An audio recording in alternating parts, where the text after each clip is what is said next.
Hole 16, a sneaky par 4.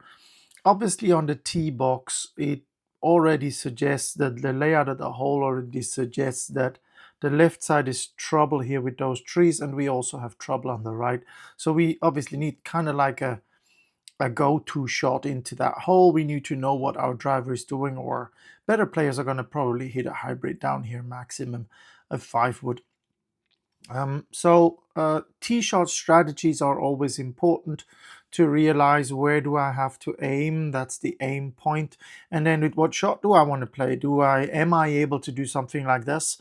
But if I'm going to go left, then I have to go over those trees to get back into the fairway. So a right to left shot would probably be a little easier. In that sense, obviously, it depends on the level of the player.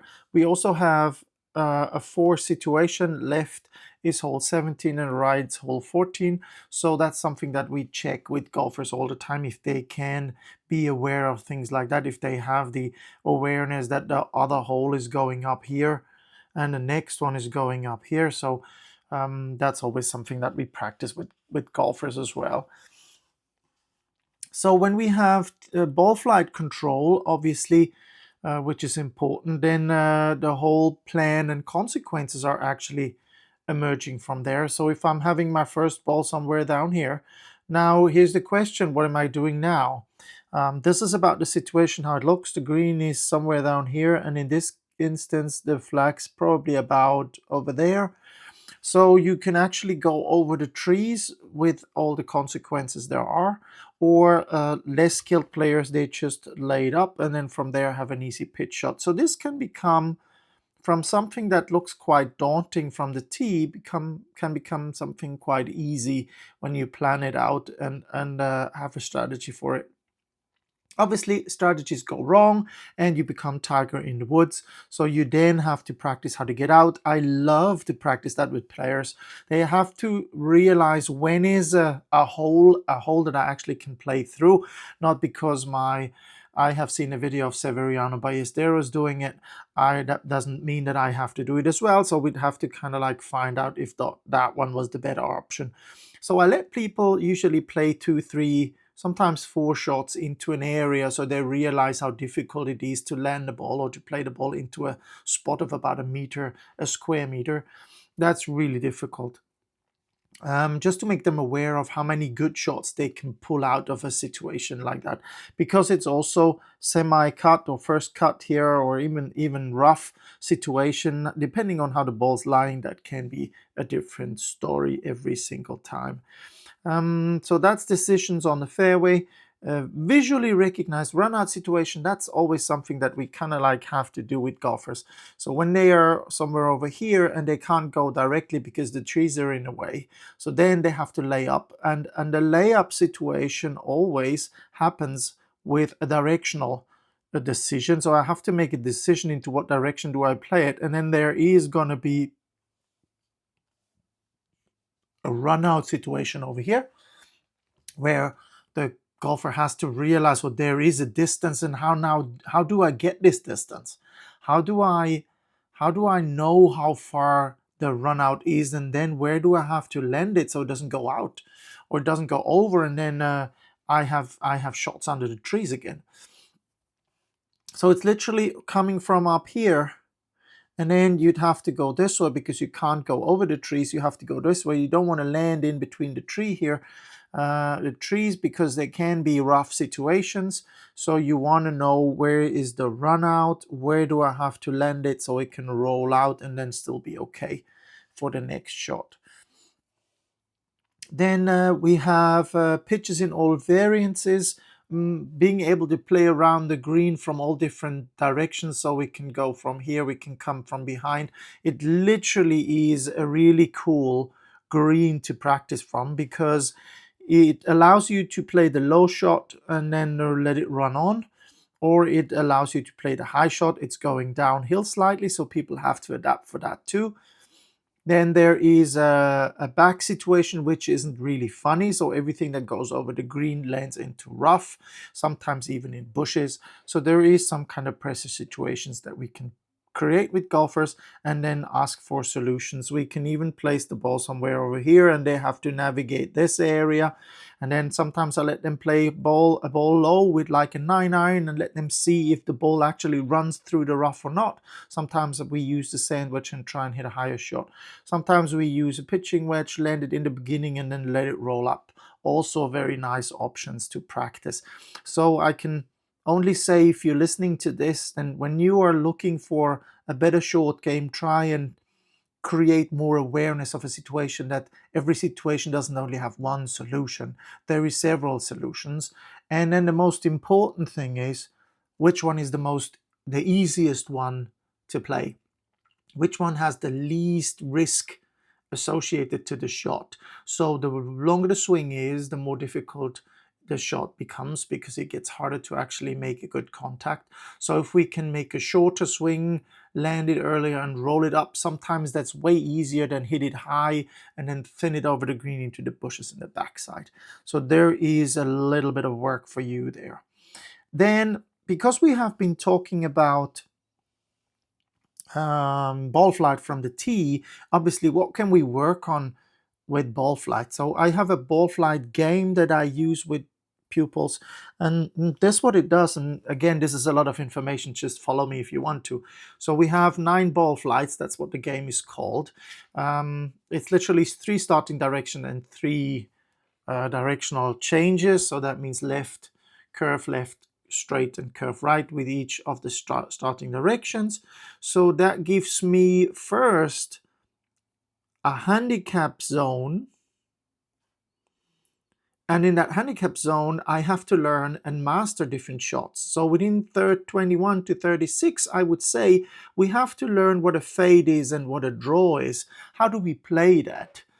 And that obviously comes with your goal to actually play a ball straight. So your main goal in that handicap section is to play a ball straight. So I can't emphasize enough how important it is you learn to play a ball straight by learning to curve it. Because if you learn to curve it, you have to understand which factors are involved and then how to manipulate those factors to actually create a straight shot or a straight air shot.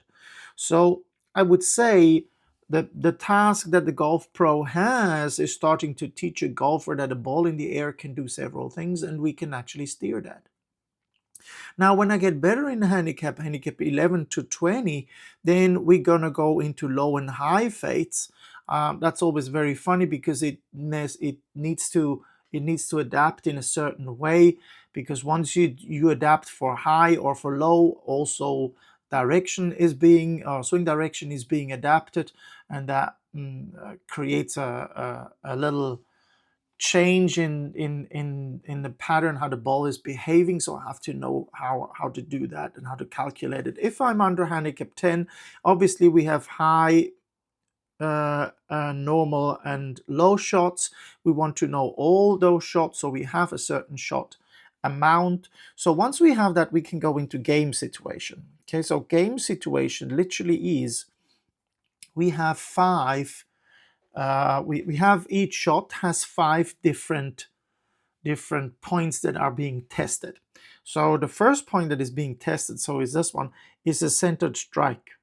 So when you hit a shot, so you have I go back in so you can see that we have a low shot with fade. That's your first shot. Okay, so now you have to go and hit a low shot with fade, and you're being tested if you can hit the ball in the middle when you hit that shot.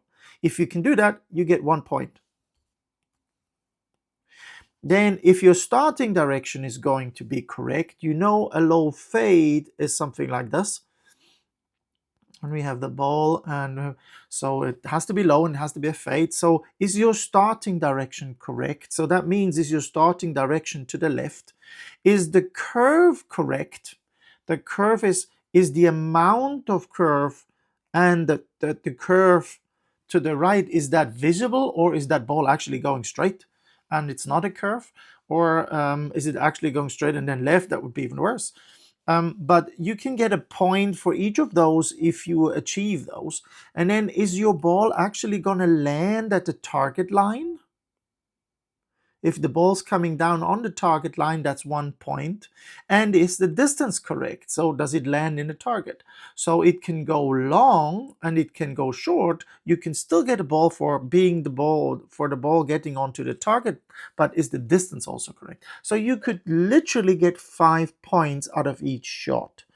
Okay, so when you have these shots, you can actually start to hit 5 shots and you can get 5 points with each.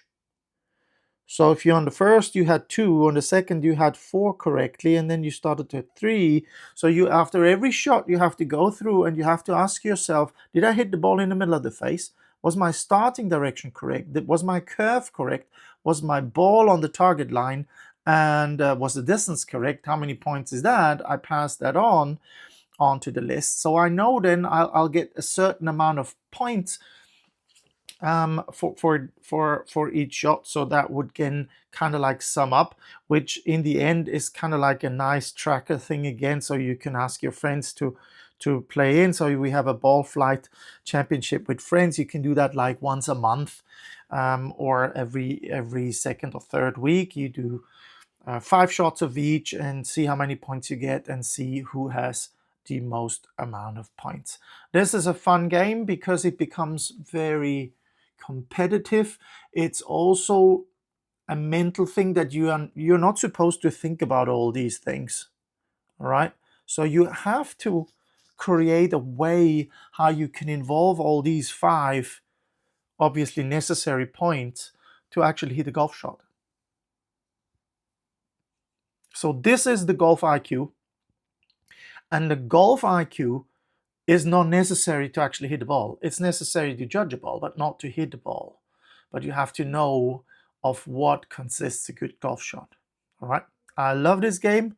It's big with better players. And I actually forgot that we quite often we do sand and short game championships, where on the golf course we go and play 45 minutes early in the morning. We go out and have different situations around the green. So you might get somebody that, or you might get a situation here, then a situation there. You might get a situation over here. You might one have over here, and you might some over here, and then you have the flag. So what you then do is we start playing games. So you always get 1 point if you're on the green 1, and if you're in 2, you get another point. If you're I'll say that again. If you're on the green with the first shot, it gives you 1 point. If you then hold it out, let's say the flag's over here. If you then hold it out with 2, that's an additional point. If you hold it out in 1, that would be an additional 2 points. And then if you are playing a ball and you don't get onto the green in the first shot, you lose all points that you have. So the game becomes really interesting, and I also start to change those positions. So that position first stays over here, and then I move them over here. And then that one goes over here. After a certain time, it moves over there. And this one goes behind the tree, so we have the tree in the way and maybe even not a direct line to the flag, so it actually has to play over here. So there's lots of fun games being played here if we have our weekly courses. Sign up for them, come and visit us. All right, this is great for your game of golf.